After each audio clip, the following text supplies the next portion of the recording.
예, 우리 기도하시면서 오후 예배 하나님 앞에 드리겠습니다. 기도하겠습니다. 하나님 아버지, 한 달에 한 번 우리가 모이는데 하나님께서 이 시간, 이 귀한 시간에 역사하여 주시고 말씀을 우리가 알 수 있는 충분한 귀한 시간 되게 하셔서 주님 만나는 시간 되게 하여 주시옵소서.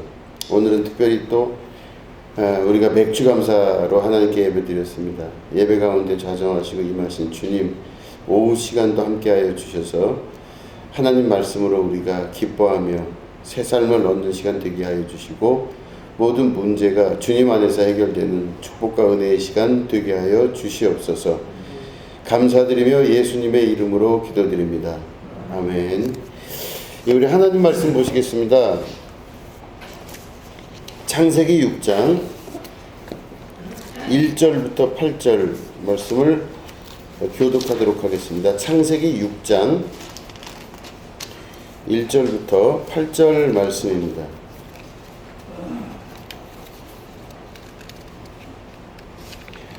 예, 말씀을 교독합니다. 창세기 6장 1절부터 8절입니다. 사람이 땅 위에 번성하기 시작할 때에 그들에게서 딸들이 나니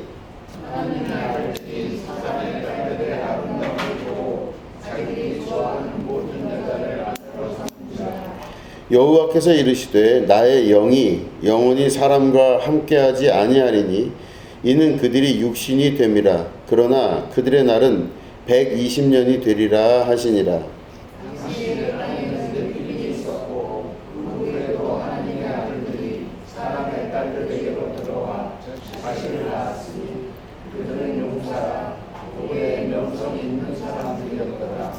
여호와께서 사람의 죄악이 세상에 가득함과 그의 마음으로 생각하는 모든 계획이 항상 악할 뿐임을 보시고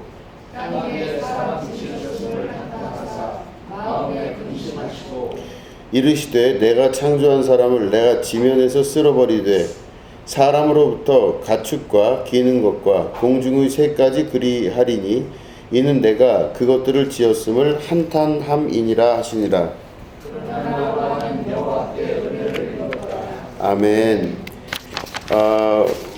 이 오후 시간에 우리 지난주에 인물 했었죠. 그래서 아담의 아들이 둘이 있었는데 가인과 아벨이 있었는데 형인 가인이 아벨을 쳐서 죽이고 그래서 그 아벨의 자리를 대신해서 셋이라고 하는 그 아들을 또 낳아서 결국엔 가인 계통의 자손들과 셋 계통의 자손이 있다는 것을 우리 지난 시간에 말씀을 같이 들었습니다.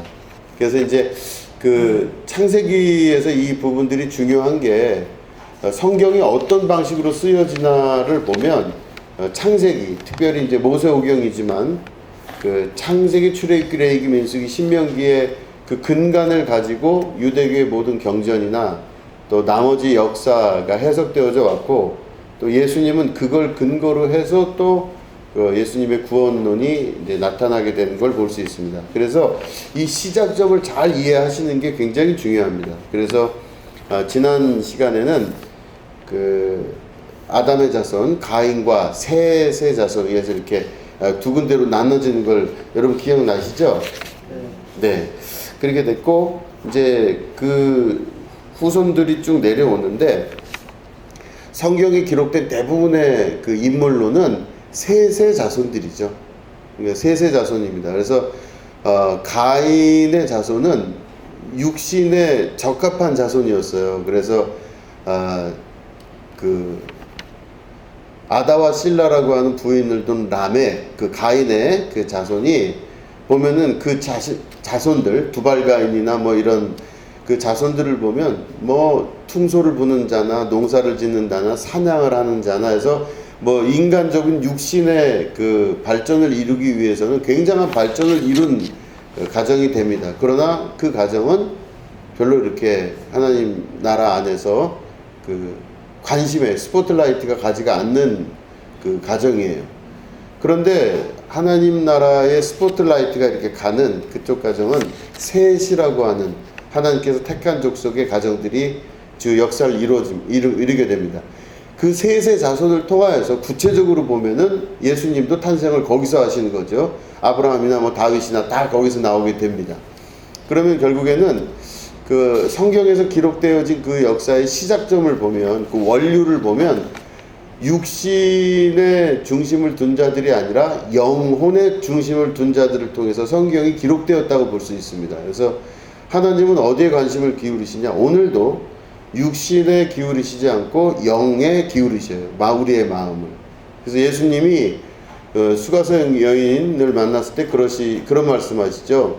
그 여인이, 사마리아 여인이 예수님에게 진짜 예배를 드리는 곳이 어디입니까? 북쪽 사마리아입니까? 남쪽 예루살렘입니까? 예루살렘 성이 맞습니까? 뭐가 이렇게 물어보니까 예수님이 여기도 저기도 아니라 이제는 하나님께 신령과 진정으로 예배할 때가 오나니 이때라, 이렇게 말씀하세요. 그러니까 예배 장소에 국한하고 보여지는 곳에 국한했던 사람들의 역사가 아니라 이제는 신령과 진정으로 드리는 예배가 우리에게 임하게 될 텐데 그때가 온다, 이 말씀을 예수님 말씀하셨거든요. 이렇게 보면은 예수님 말씀도 쭉 예수님 말씀만 이렇게 빼서 그 말씀만 정확히 다시 한번 분석을 해보면 예수님도 정확히 영적 완성, 영적인 그 세상을 향한 영적 완성에 대해서 끊임없이 말씀을 하십니다. 그러면 결국에는 예수님에 의하여 이런 구원의 완성이 이루어졌는데 예수님의 죽으심과 부활하심, 승천하심으로 인하여 나타난 예수님의 형상, 곧 예수님이 머리 되시고 그 몸 된 곳이 어디냐면 교회죠. 그럼 교회는 예수님이 머리시기 때문에 머리이신 예수님의 그 전체 뜻, 다시 말해 우리 뜻대로 사는 게 아니라 팔은 팔대로 그 다리는 다리대로 코는 눈대로 서로 따로 이렇게 사는 게 아니라 그 머리 되신 예수님의 뜻에 동의하고 순종하여서 각각 모양은 다르지만 같은 방향을 향해 나아가는 것, 이게 교회거든요. 그럼 교회가 추구해야 될 바는 당연히 뭐죠? 영이죠. 영적 세계와 영혼에 관한 관심을 기울여야 됩니다. 교회가 영에 관심을 기울이지 아니하고 보여지는 것들과 만져지는 것들과 이생의 안목과 정욕에 만약에 관심을 기울이면 거기는 교회라고 볼 수가 없습니다. 왜냐? 어차피 예수님이 머리가 아니시기 때문에 교회는 아니에요. 교회 형태를 가지고 있는 곳이 되게 많습니다. 건물로 보일 때나 뭐로 보일 때나 교회 형태를 갖고 있지만 실제로는 그 교회, 교회나 또 그 속에 속하져 있는 작은 교회들도 결국에는 교회가 아닌 경우가 많아요. 어떨 때요? 육을 택할 때. 그죠? 라멕의 그 집안처럼 육신을 택하기 시작하면서부터는 절대로 거기는 교회가 될 수가 없습니다. 이게 창세기부터 쭉 내려오는 일목요연한 한 방식입니다. 그래서 그 방식 중에서 영적인 방식을 택한 곳에 있는 것들을 쭉 우리가 지금 보게 되는데, 오늘 두 번째로는 창세기 6장에 있는 내용을 얘기할게요. 사실은 노아 얘기를 하려고 하다가 노아의 이야기 바로 직전에 어떤 하나님의 결정이 있으셨기 때문에 노아의 이야기가 중요하게 되죠. 하나님이 세상에 사람 만든 것을 후회하셨다, 이렇게 되어 있습니다. 왜냐하면 사람들이 모든 것들이 아주 처음부터 그 근원부터 사람들의 행동이나 생각이 악하기 때문이다, 이렇게 성경은 기록하고 있어요. 그래서 하나님이 노아를 택하셨다, 이렇게 말씀하고 계십니다. 그러니까 오늘 주제는 노아인데, 노아를 이야기하기 위해서 그전 상황에 관한 것들을 필요로 합니다. 그리고 성경을 조금 자세히 보실 필요가 있어요. 그거를 이제 오늘 주제로 삼고 말씀을 나누려고 합니다. 자, 보시면 우리가 6장 1절부터 8절까지 읽었는데, 자, 보시면 1절에 사람이 땅 위에 번성하기 시작할 때에 그들에게서 딸들이 나니 하나님의 아들들이 사람의 딸들의 아름다움을 보고 자기들이 좋아하는 모든 여자를 아내로 삼는지라, 이렇게 돼 있어요.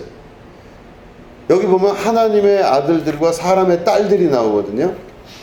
그래서 이 하나님의 아들들에 대한 해석과 사람의 딸들에 대한 해석이요, 다 통일되지도 않았습니다. 그래서 감리교, 장로교 같은 우리 교단에서는 벗어나지 않게 하기 위해서 무진장하게 이거를 노력하다 보니까 그 다음 이야기가 전개가 잘 안 돼요, 사실은. 그러니까 어려워요. 그거를 넘어선 사람들이 성낙교회 베레아 같은 데서는 그걸 조금 넘어서요. 그러니까 이제 거기가 이단 판정도 받고 막 이렇게 되죠. 그래서 이런 여러 가지 자료들이 너무 난잡하게 흩어져 있어서 이제 정리할 필요가 있겠다 싶은 생각을 합니다. 그럴 때 이제 그 성경 66권이 정경, 캐논으로 이제 결정이 나는 거가 AD 393년입니다.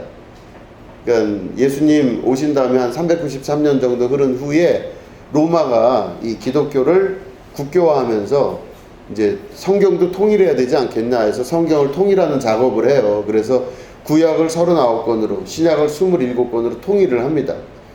그럴 때 이제 니케아 공의회라는 공의회에서 그걸 통일을 하는데 그때 그 통일하는 과정 중에 정경을 택하고 나서 외경이라고 하는 것들, 다시 말해 맞을 수는 있는데 여기 넣을 수는 없겠는 책들이 외경이라 그래요. 그리고 이거는 완전히 다른 얘기다 할 땐 위경이라 그래요. 거짓 위자를 써서 위경이라고 해요. 하여튼 이런 종류의 책들을 막 선별을 합니다. 그래서 그 중에서 이제 그 외경, 가능성은 있는데 넣기에는 너무 이야기가 같이 연장이 안 되는 것들. 무슨 말씀인지 이해하시겠죠? 창세기부터 계시록까지는 꿰 수가 있어요. 계속 성경을 읽다 보면 아 이렇구나 하고 꿰 수가 있어요. 그래서 이거를 쭉 꿰는 그 작업 중에 같은 명맥을 유지할 수 있는데 그 중에서 이것과 조금 좀 범위가 떨어져 있다라고 생각되는 책들을 빼버렸는데 그 책들이 외경인데 그 외경 중에서 유명한 책이 바로 뭐냐면은 도마복음 또 그 에녹에서 뭐 이런 책들이 있습니다. 야살의 책, 야살의 책은 또 다른 책이죠. 아무튼 그런 종류의 책들이 이렇게 있는데 이제 제가 이 책 저 책을 다 들여다봤습니다. 그래서 결국은 다 들여다보다가 에녹에서를 들여다봤어요. 그랬더니 에녹에서라는 책이 외경인데 그 에녹에서를 읽어보면 무슨 내용이 나오냐면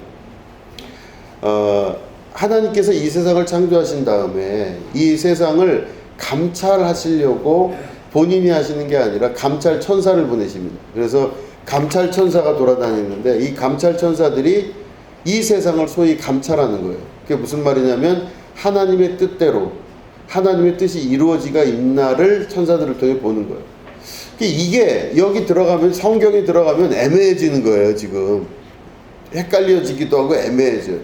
그래서 이 감찰천사론이 있는데 그 감찰천사론을 제가 이제 재미있게 읽었어요. 읽고 나서 아 이럴 수 있겠구나라는 생각을 하는데 소위 여기서 이야기하는 창세기 6장에 하나님의 아들들이라고 하는 그걸 보면 요세푸스라고 하는 역사서를 쓴 그 예수님 시대 사람이거든요. 근데 이 사람이 그 당시에 유명한 그 역사가입니다. 이 사람이 기록한 요세푸스라는 책 그리고 기타 등등 여러 자료들을 봤을 때 창세기 안에서 해결이 안 되는 내용들이 아마 에녹에서 있는 그 감찰천사를 이야기하는 것이 아닐까라고 추정을 하는 부분들이 많이 있어요. 그래서 그 추정본에 대해서 제가 말씀을 드린 겁니다. 자, 그렇다면 하나님의 아들들은 누구고 사람의 딸들은 누굴까? 이렇게 보면 하나님의 아들들은 뭐 감찰천사일 수도 있고 선택받은 사람일 수도 있고 뭐 여러 가지 종류가 있어요. 일단 우리가 결정을 해놓지 않은 상태에서 근데 또 돌아보시면 사람의 딸들은 또 뭘까? 자, 보시면 이거를 우리가 역으로 추정해 나가는 방식을 취하려고 합니다. 자, 보시면 요 보면 3절을 우리가 읽었죠. 3절을 한번 읽어보겠습니다. 제가 여호와께서 이르시되 나의 영이 영원히 사람과 함께하지 아니하리니 이는 그들이 육신이 됨이라. 그러나 그들의 날은 120년이 되리라 하시니라. 이렇게 돼 있죠. 하나님의 아들들이 사람의 딸들을 자기 뜻대로 취해서 같이 살다 보니 이 하나님의 아들들이 뭐가 됐다고요? 사람이 된지라. 그렇게 돼 있죠. 외롭게 저 혼자 하는 건 아니죠 지금. 자, 보세요. 그들이 육신이 됨이라 그렇게 됐죠. 우리 3절 보니까 그들이 육신이 됨이라 이렇게 되어 있습니다. 근데 육신이 됨이라 그 다음에 바로 그러나 그들의 날은 120년이 됨이니라 이렇게 되어 있어요. 그러면 다시 말해 사람은요, 육신이 되고 난 그 존재들, 하나님의 아들들이었는데 육신이 되고 난 이후에 나타난 결과는 뭐라고요? 그들의 연수가 생명이 120년으로 하나님이 맞춰 놓으신 거예요. 그들이 살아봐야 120년이다 이런 뜻이죠. 그럼 우리들은 대부분 그렇게 알고 있어요. 사람은 다 우리가 120년, 120수를 산다 이렇게 생각을 합니다. 여기서 베레아나 이런 성낙교의 귀신론은 뭐라고 이야기를 하냐면, 사람이 120세까지 사는 게 하나님 뜻인데 그 전에 어떤 사람이 죽었다 그러면 나머지 120년이 되기 전까지 그 나머지 기간을 이 땅에서 떠돌아다닌다는 거예요. 그 사람 얘기는 무슨 말인지 아시겠죠? 120살까지 살아야 되는데 100살에 돌아가셨어요. 그럼 몇 년을 다니셔야 돼요? 20년을 떠돌아다닌다 이렇게 봅니다. 이제 베레아에서는 그렇게 본다는 거예요. 귀신론에서는. 근데 그거를 타당하게 보진 않아요. 그건 꼭 그렇게 될 리가 없다. 저는 그래 생각을 하는데, 일단 어쨌든 120년이라고 하는 그 인간의 연수가 하나님의 아들들이 사람의 딸들의 아름다움을 보고 육신이 된 자들이 저주받아서 120년으로 줄었다 이렇게 보는 거예요. 그죠? 자, 그럴 때 그러면 이 말씀이 있고 난 이후에 사람들이 몇 살까지 살아야 되죠? 120살까지 살아야 되잖아요. 우리 생각에는. 자, 이때 노아가 아직 등장하지 않을 때입니다. 그러면 우리 한번 넘어가 볼까요? 한번 창세기 지금 6장 읽었는데 9장 한번 보겠습니다. 창세기 9장 28절 29절을 같이 읽겠습니다. 창세기 9장 28절 29절입니다. 같이 읽겠습니다. 시작. 홍수 후에 노아가 350년을 살았고 그의 나이가 950세가 되어 죽었더라. 아멘. 여기 보니까 노아가 몇 살까지 살았다고요? 950세. 350년을 홍수 후에 더 살았고요. 그래서 노아가 죽을 때가 950살이 되어서 죽었다. 이렇게 성경 기록되어 있습니다. 그렇게 더 보면 노아가 아직 등장하기 전에 하나님이 하나님의 아들들이 사람의 딸들과 결혼해서 그들이 곧 육신이 되었는데, 그래서 하나님이 사람을 연수를 120년까지 살게 하셨다 그랬는데, 여기 창세기 9장을 보니 노아는 950살까지 살았다고 되어 있어요. 그러면 질문, 사람의 연수를 120년으로 마치기로 결정하셨는데 노아는 사람일까요? 아닐까요? 그럼 뭐예요? 노아가 사람이 아니면 뭐죠? 하나님의 아들이에요. 그 하나님의 아들이 사람의 딸들의 아름다움을 보고 결혼했대잖아요. 하나님의 딸들하고 했다고요? 아, 그럴 수도 있겠네. 어쨌든 이 120년이라고 하는 그 소위 그 하나님의 아들들이 사람의 딸들과 결혼함으로 말미암아 그 육신이 된 사건, 이걸로 인해서 120수로 딱 정해져 있어요. 하나님은 이제 인간은 120살 이상 못 넘어가는 걸로 결정 내리셨는데 왜 노아는 950살까지 살았을까? 그러면 과연 노아는 사람일까 아닐까? 여기서 우리가 분명히 깨달아 알아야 되는 거는요, 하나님의 입장에서 봤을 때 사람과 사람 아닌 것들이, 우리가 볼 때는 다 사람인데 하나님의 눈에서는 사람과 사람 아닌 것이 구별이 되어 있다는 뜻입니다.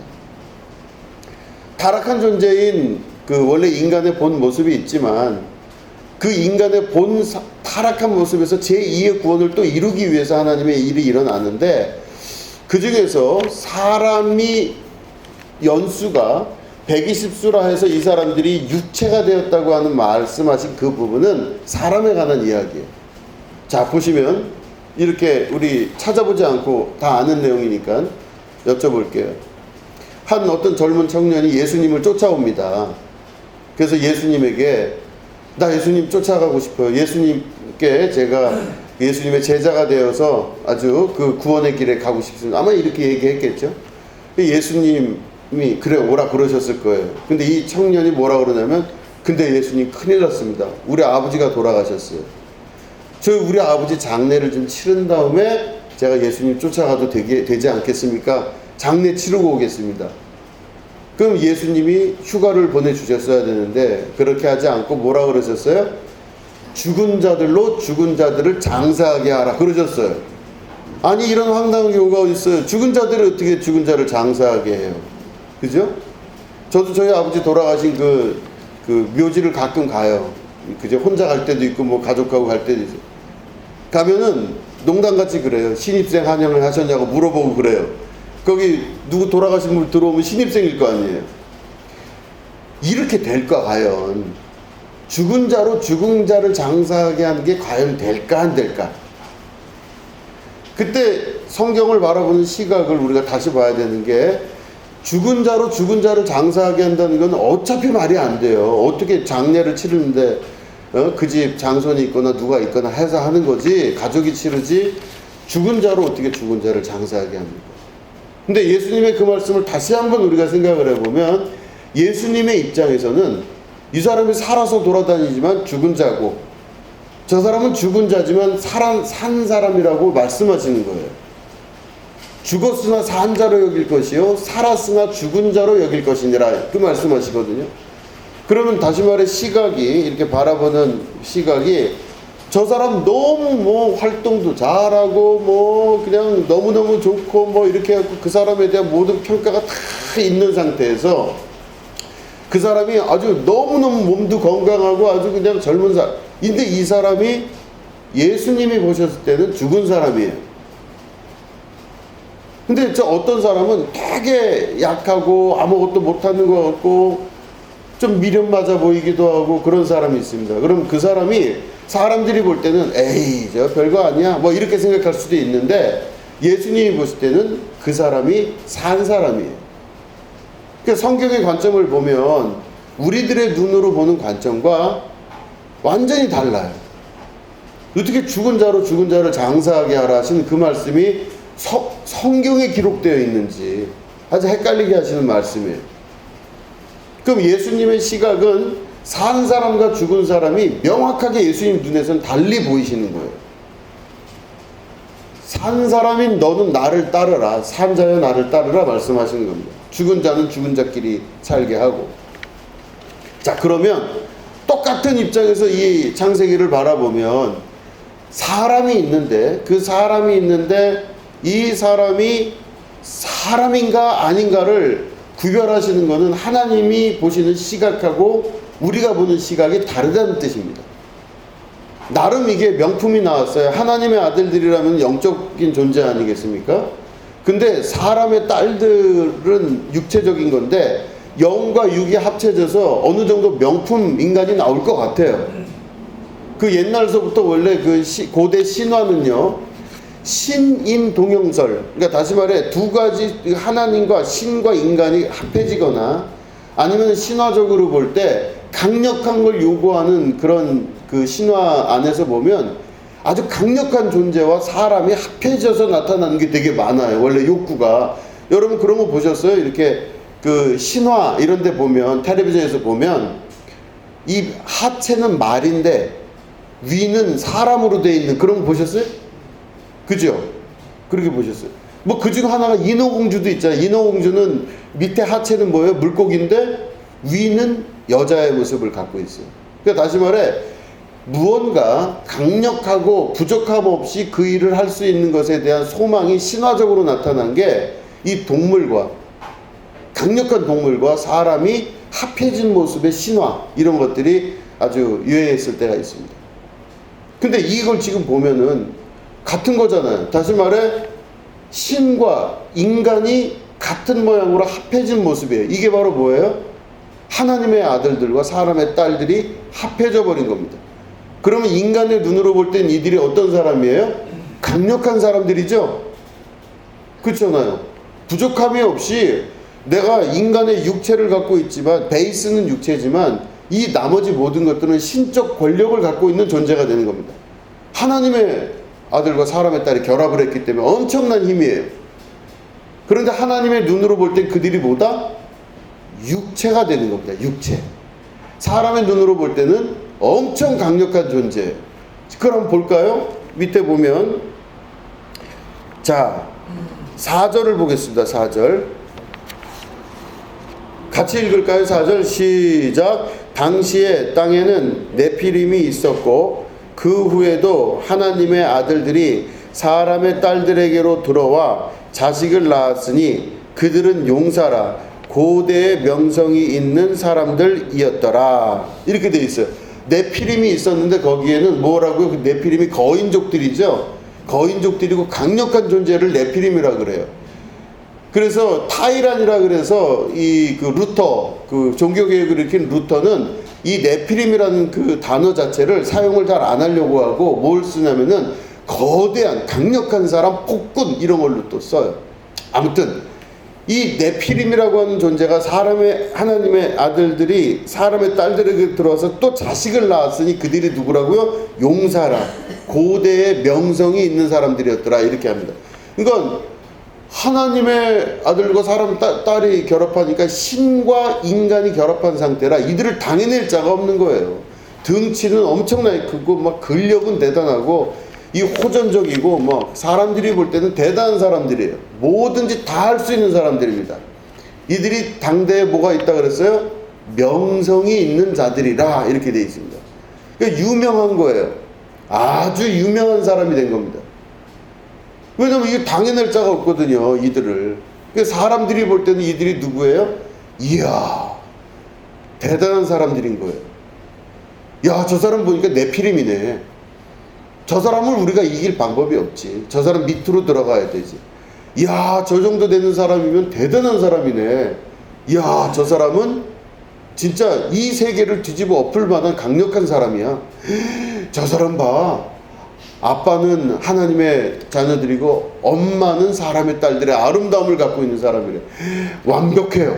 생긴 것도 너무 멋있고 머리도 좋고 힘도 좋고 등치도 크고 뭐 용사야. 용사고 당대에 명성이 있는 사람이야. 모든 사람들이 다 따르고 대단하다고 여기는 사람이 바로 이 사람들이었어요. 그래서 우리들도 지금 살면서 그런 경우 많잖아요. 누구는 대단해, 누구는 어떻게 하면서 우리는 대부분 다 당대에 명성이 있는 자들, 당대의 용사라고 하는 사람들을 그것 그대로 바라봐요. 그 사람들은 다 우와 부럽다. 나도 저런 용사가 되고 싶었는데, 나도 저렇게 명성이 있는 사람이 되고 싶었는데, 뭐 별의별 생각 다 하면서 그것들이 하나의 그 우리 삶의 이슈가 되기도 하고 목적이 되기도 해요. 야 나도 저런 명성 한번 가져봤으면, 야 나도 저런 용사가 됐었으면은 내가 칼을 휘둘러서 이 세상을 다 잡아먹을 수 있었을 텐데. 이게 사람들이 쫓아가고 사람들이 다 그 속에서 그 사람들을 바라고 소망했던 겁니다. 다 소망한 거예요. 그게 육신을 갖고 있는 자들이 당시의 네피림이라든가 이 신과 인간의 결합된 존재들인 어마어마한 사람들을 부러워하고 그 명성을 얻고 싶어하고 그 명성 밑에 들어가고 싶어 했던 거예요. 자, 예수님으로 다시 돌아가면 예수님이 광야에서 시험 당하셨을 때 어떻게 하셨죠? 3가지 시험을 받으셨잖아요. 근데 예수님에게 그 마귀가 뭐라 그래요? 나에게 절을 한번 해봐라. 이는 나에게 넘겨준 것이므로 내가 원하는 자에게 다 주겠다. 나에게 절만 하면은 세상에 있는 모든 명예와 명성과 세상에 있는 모든 권력과 대단해 보이는 모든 것 다 내가 나한테 절하는 자에게 주겠다. 예수님한테 그러셨죠. 그럴 때 예수님이 뭐라 그러셨냐면은 다만 오직 하나님 한 분만 내게 하나님이 한 분께 절하고 그분께 영광을 돌려야 된다고 그러고 물리치셨어요. 자 보면 당대의 이 그 용사라, 당대의 명성 있는 자라는 것들이 사람들 사이에서 사람들이 보기에는 대단해 보이는 그런 추앙하는 것들에 대해서 예수님은 정확하게 이건 마귀의 것이라고 하고 거부하셨어요. 절 한 번만 하면 그거 얻을 수 있는 건데 절을 안 하셨어요. 여기 보니까 뭐라고요? 그 당대 용사라고 하는 이 사람들이 네피림이라고 해서 사람들 사이에서 명성이 자자한 사람. 이야 대단한 사람. 그런데 하나님이 보실 때는 그들이 어떻다고요? 가증한 인간들이에요. 그들이 사람들이 볼 때는 영적으로 보여요. 뭔가 있어 보여요. 왜냐하면 우리가 보기에도 아버지가 하나님의 자손이고 엄마가 사람의 중에서 미모를 가진 최고의 이 양반들이 결합을 했으니 얼마나 대단하겠어요. 근데 사람의 모습으로 볼 때는 그러나 하나님의 입장으로 볼 때는 가증한 것들이에요. 그래서 5절에 보면은 뭐라고 말씀하시냐면 여호와께서 사람의 죄악이 세상에 가득함과 그의 마음으로 생각하는 모든 계획이 항상 악할 뿐임을 보시고, 그러니까 이 가증한 인간들이 세상에 가득했대요. 그리고 그의 마음으로 생각하는 모든 것이 계획이 항상 악할 뿐임을 보신 거예요. 그러니까 그런 상태에서 이런 네피림 같은 종류의 어마어마한 명성이 있는 자들, 명성이 있는 용사들이 항상 머릿속에 생각에 있는 것들은 항상 계획이 악한 거예요. 하나님 보실 땐. 그러나 사람 볼 때는 어떨까요? 멋있어 보여요. 괜찮아 보이고 이유가 있어 보이는 겁니다. 그러면은 결국에는 이 말씀을 보고 우리가 분석을 할 수 있는 건 하나님의 생각과 우리 생각이 다르다는 거예요. 내 생각은 너희들 생각과 달라. 이 말씀이 이루어지는 거죠. 그렇게 하시고 나서 뭐라고 하시냐면 땅 위에 사람 지으셨음을 한탄하사 마음에 근심하시고 이렇게 되어 있습니다. 그러니까 이 사람을 지었는데 이 사람으로 인하여 나타나는 모든 것들이 다 악하다는 걸 깨달아 알으시고 하나님께서 마음에 근심하셨어요. 그러면서 이 사람들로 인해서, 다시 말해 이 네피림 같은 존재들이죠. 그러니까 당대에 유명하고 명성이 있으며 강력하고 용사가 될 수 있었던 모든 권세와 권력을 쥐고 있었던 이 사람들의 계획부터 모든 것들이 다 그렇다는 것을 한탄하시고 도무지 그거가 너무 가슴 아프셨던 거예요. 하나님께서. 그래서 결단을 하십니다. 어떻게 결단하시냐면 내가 창조한 이 사람들을 지면에서 쓸어버리되 사람으로부터 가축과 기는 것과 공중의 새까지 그리하리니 이는 내가 그것들을 지었음을 한탄함이니라 하시니라. 그러니까 결국에는 하나님께서 홍수로 이 세상을 멸망시키려는 계획을 구체화시키셨어요. 자, 그러면 그 모습을 보고 있는 인간들은 어떨까요? 하나님이 괜히 저러시는 거예요. 당대의 명성 있고 괜찮은 사람들, 그게 다 인간이 원래 그렇다고 생각을 하는 거죠. 아니 그럼 사람이 태어났으면 당연히 그래야 되는 거 아니야? 하면서 자기 삶에 대해서 생각할 때도 하나님의 눈으로 보지 아니하고 사람의 눈으로 보는 거예요. 그냥 그 상태로. 그러니까 이게 항상 머릿속에서부터 발끝까지 생각하는 거는 머리끝부터 발끝까지 항상 네피림들과 같은 생각을 해야 되고, 하나님의 아들들이 사람의 딸들의 아름다움을 보고 들어가서 타락해서 육체가 되어버린 그 사건 속으로 인간들은 태어날 때부터 그렇게 생각하고 끝나는 거예요. 왜 나는 항상 같은 생각을 할까? 이런 생각을 해보시면 이상한 겁니다. 왜 맨날 나는 똑같은 생각을 하고 그 생각 때문에 좌절하고 그 생각 때문에 아파하고 그 생각 때문에 나는 왜 이렇게 혼자 주눅이 들고 그 생각 때문에 힘들까 생각을 해보면 하나님께서 그 생각에 명확하게 초점을 맞춰서 말씀하시는 겁니다. 그들은 항상 계획할 때부터 악하더라. 이거를 우리가 기억할 수 있으셔야 됩니다.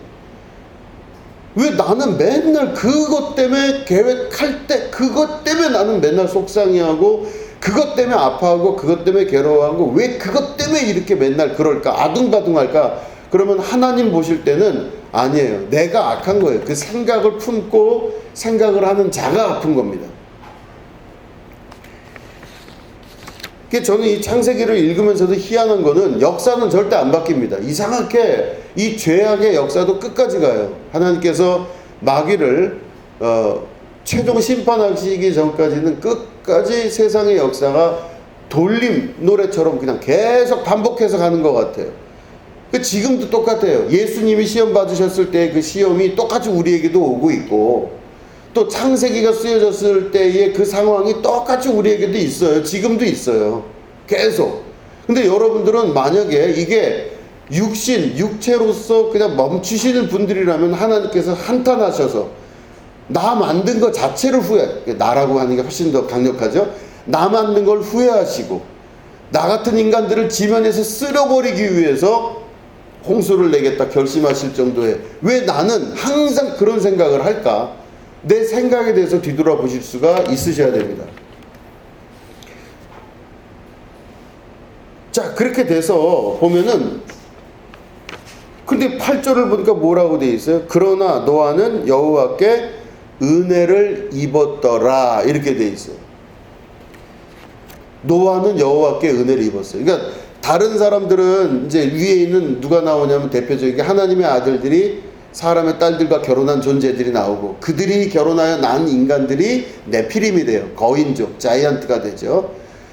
이런 어마어마한 큰 존재들이 되면서 과거에 용사라 혹은 명성이 있는 자라 칭함을 받는 사람들이 됩니다. 그런데 그 중에서 누구로? 노아는 여호와께 은혜를 입었더라, 이렇게 돼 있어요. 제가 요구해 보니까 은혜를 어떻게 입으셨을까 하고 봤더니 이게 한국말로는 이제 해결이 안 돼요. 그래서 다른 언어 책들을 보다가 히브리어 원어를 봤습니다. 거기 보니까 어떻게 돼 있냐면 히브리어 원어는 노아는 여호와의 눈에 싹 들어가서 거기에 정확히 맞아 여호와의 은혜를 받았더라, 이렇게 돼 있어요. 그러니까 여호와의 눈에 들어간 거예요, 노아가. 그 말은 다른 말로 하면 노아는 여호와의 눈에 딱 들어가서, 다른 말로 하면 하나님의 가치관 속으로 노아가 들어가 버린 거예요. 그러니까 그 사람이 보여요. 그러니까 여러분도 그런 경우 있으시잖아요. 제가 어디 이렇게 가서 보면 사람들을 여러 명을 이제 만날 때가 있습니다. 가서 보면 어떤 사람이 딱 보면은 저 사람이 어떤 도리가 있고 예절을 알고 이런 사람이 보일 때가 있어요. 아, 그렇구나 라고 그 사람이 딱 보여요. 이상하죠? 근데 어떤 사람은 그 범위, 제 이 눈의 범위를 벗어나는 사람들이 있어요. 야, 저는 안 되겠네, 쟤는 안 되겠다, 혹은 저 사람은 안 되겠다, 이런 그 어떤 모임에 가서 보면 그런 사람들이 딱 보입니다. 정확하게 구별돼요. 그런 구별되는 것들을 봤을 때 하나님 눈에 딱 들었다, 하나님의 그 눈 안으로 들었다 하는 거는 노아가 하나님의 생각과 하나님의 마음과 같은 마음을 품었다, 이렇게 볼 수가 있어요. 야, 하나님 마음에 든 사람이에요. 어디서 많이 들으셨죠, 이 얘기? 다윗은 하나님 마음에 합한 자라, 그렇게 돼 있어요. 그러니까 하나님 마음과 생각에 합한 사람이 있는 겁니다. 그러니까 하나님 눈에 들어가니까 그때 결과가 뭐가 됐다고요? 하나님께 은혜를 입었더라, 이렇게 됩니다. 하나님의 은혜를 주신 거예요. 한도 끝도 없는 사랑을 부어주신 겁니다, 노아에게. 그래서 하나님이 노아는 구원의 방주를 짓게 하시고 나머지 사람들을 물로 쓸어버리겠다고 말씀하세요. 자, 그럴 때 보면 하나님의 은혜를 입고 하나님의 눈에 들어간 이 노아라는 존재는 하나님의 눈에 들었기 때문에 그는 바로 하나님의 구원 역사의 주인이 돼요. 그러면은 결국엔 노아는 어떻게 돼요? 사람이 아닌 거예요. 아까 말씀드린 육체가 된 사람들이 아닌 거예요. 그들이 육체가 됨이니라 했을 때 육체가 된 저주의 결과는 120년으로 그 수가, 그 생명이 제한되지만, 노아는 하나님 이 안목 안에, 하나님 생각 안에 들었기 때문에 노아는 그 사람들의, 다시 말해 육체의 범죄에서 벗어난 거예요. 자, 그러면 우리가 믿음 생활을 하고 신앙 생활을 하고 이제는 우리가 육체를 사용하다가 언젠간 우리도 다 하나님 나라에 가게 될 거 아니겠습니까? 그럴 때 이 땅에 살아있는 동안 우리가 어떤 존재의 눈에 들어가느냐가 되게 중요해요. 누구의 눈에 들어가고 누구의 눈 안에 있느냐가 얼마나 중요한지 모릅니다. 누구의 눈 안에 들어가야 되냐면 하나님의 눈 안에 들어갈 수 있으셔야 되는 거예요. 노아가 그렇듯이 우리도 그렇게 해야만 된다는 것입니다. 노아에 대한 자세한 내용은 없어요. 뭐 노아가 어떻게 행동을 했고 뭘 잘했고 뭐 이런 거는 없어요. 그런데 중요한 거는 그 모든 설명을 다 차치하고 하나님의 눈에 딱 맞게 들어간 사람이더라, 이렇게, 그렇기 때문에 은혜를 입었더라, 이렇게 해석이 되는 것입니다. 자, 그러면 이 노아와 그 네피림이라고 하는 소위 강력한 사람과 두 가지 갈래로 구원의 역사가 나타나요. 한쪽은 저주를 받고 물에 쓸려서 죽게 되는데, 이유가 뭐다? 하나님이 저 인간들 지은 걸 한탄하신 거예요. 쓸려가요. 고대의 명성이 있건 용사건 상관없어요. 그냥 쓸려 죽게 되는 겁니다. 그런데 하나님의 눈 안에 들어갔던 노아는 구원의 방주를 통하여 구원 역사의 혈육의 어떤 중요한 근거가 되는 것이죠. 자, 보면은 우리 지난 시간에 했던 가인하고 셋의 집안을 쭉 보셨죠? 가인의 집안은 어떻게 살았고 셋의 집안은 어떻게 살았어요? 이게 셋의 집안은요, 특별한 설명이 별로 없잖아요. 그죠? 거기 뭐 별로 없어요. 거기는 그냥 기껏해야 에녹 이야기예요. 그가 하나님께로 올라갔다는 얘기밖에 없어요. 여기는 설명할 게 별로 없어요. 왜냐하면 하나님 눈에 들었기 때문에 특별한 이슈가 없는 겁니다. 그냥 하나님 눈에 들은 거예요. 그냥 그게 다예요. 하나님 마음에 합당한 삶을 살고. 근데 이 가인 쪽은 어떻게 해요?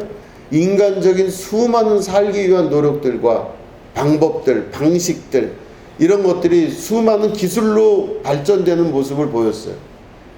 그러면 여기서 나타나는 것은 두 집안이 뭐 노력했다 안 노력했다 이걸 이야기하는 게 아니라, 중요한 건 사람의 눈으로 볼 때와, 그러니까 내가 서 있었을 때 내 눈으로 볼 때와 하나님의 눈으로 볼 때 어떨까를 보시면 돼요. 가인의 집안은 있어 보이죠. 뭔가 자손들이 그래서 다 뭘 하나씩 하잖아요. 거긴 다 보면 있어 보여요. 그런데 그 집안이 그렇지가 않은 거예요. 셋의 집안은 어때요? 뭔가 있어 보일 게 하나도 없어요. 성경에 기록된 게 없어요. 특별한 게. 그런데 거기는 하나님의 선택된 가정이에요. 이상하죠? 여기도 그래요. 네피림이에요. 여러분 생각해도 얼마나, 여러분들도 그런 꿈을 갖고 계시죠? 네피림 같이 되고 싶으세요? 고대 강력한 자요, 용사요, 당대 명성이 있는 자라. 얼마나 좋습니까? 세상 권세, 명성, 막 누가 가면 길 가는 사람 다 나를 알아봐요. 와, 엄청나죠? 이야, 저 양반이 그 양반이래. 저 사람은 신의 경지에 이른 사람이야. 이런 어느 책도 보니까 장사의 신이 있던데 그 경지에 이른 사람이래. 와, 대단해. 근데 사람의 눈으로 볼 땐 그 사람이 부럽고 대단해 보이고 이야 있어 보이고 영원히 거기서 그럴 것 같은데, 하나님의 눈으로 보니까 아니더라. 오히려 그 인간들 지은 걸 후회하시고 한탄하셔서 결국에는 땅에 물을 내리시겠다고 결정을 내리시는 역사. 그럼 우리가 신앙생활을 할 때 진짜로 여기에 대해서 가치관의 변화가 있어야만 된다고 하는 것입니다. 어떤 가치관의 변화가 있어야 돼요? 영적인 눈으로 본다는 것은 하나님 눈으로 보는 겁니다. 하나님의 눈으로 나를 보고 하나님의 눈으로 세상을 볼 줄 알아야 돼요. 그러면 구별이 되기 시작합니다. 아, 그렇구나, 이게. 그럼 여러분, 영적인 눈이 뜨이기 시작하면요, 성경이 보이기 시작하고 성경 안에서 하나님이 뭘 말씀하신가를 명확하게 깨달아 알기 시작해요. 이게 보면은 사람 사는 일이라 사람들이 다 보면 교회를 다니건, 거기는 목사님, 장로님, 권사님, 집사님 다 상관없어요. 누구나 교회에서 다 임직들하고 뭐하고 하시는 분들이나 당연히 목사나 보면은 네피림이나 용사나 명성 있는 사람을 좋아해요. 이상하죠? 그럼 가만히 얘기를 듣고 이제 있어요. 그러면 가만히 있으면은 제가 생각을 할 거 아니겠습니까? 제가 인간의 육신으로 생각을 할 때 뭐라고 생각하겠어요? 아, 같이 그렇겠죠. 어우, 맞아요. 부러워요. 이렇게 하겠죠.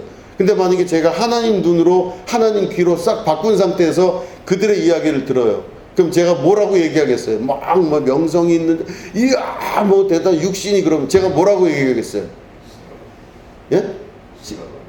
쓸어버리겠다고요? 요 네피림이구나. 네피림 같은 거 좋아하는구나. 이렇게 보여줄 수밖에 없어요. 그죠? 하나님의 눈으로 세상을 바라볼 수 있을 때 신앙에 정말 바른 길로 갈 수가 있습니다. 예수님의 눈으로 볼 때 사한 자와 죽은 자가 구별되듯이 하나님의 눈으로 볼 때 내 인생도 바라볼 때 거기서 모든 것들이 결정이 나는 거예요. 어떻게 해야 우리가 신앙생활을 바르게 할 수 있나? 말씀에 근거해서 말씀을 보고 말씀 안에 깊이 들어가 봤을 때 하나님의 눈으로 볼 수 있는 그 눈이 열리기 시작합니다. 여러분, 우리의 시각을 바꾸시기 바랍니다.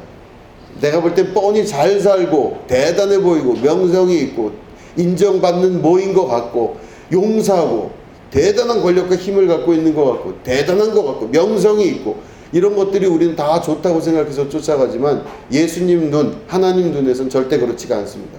그렇다면 하나님은 오늘 나를 어떤 눈으로 바라보시나 여러분 보시면서 여러분 한번 신앙생활을 다시 한번 재검토하시고 내 삶에 대해서 또 인생에 대해서 혹은 나뿐만 아니라 주변의 모든 것들을 바라보는 눈과 시각을 여러분 다시 한번 주님의 뜻 안으로 바꾸시게 되기를 주님의 이름으로 축원합니다. 기도하겠습니다. 하나님 아버지 감사합니다. 창세기 안에 우리에게 주시려고 하시는 하나님 말씀을 잘 기억하며 우리가 가지고 있는 눈의 시각을 바꾸게 하여 주시옵소서.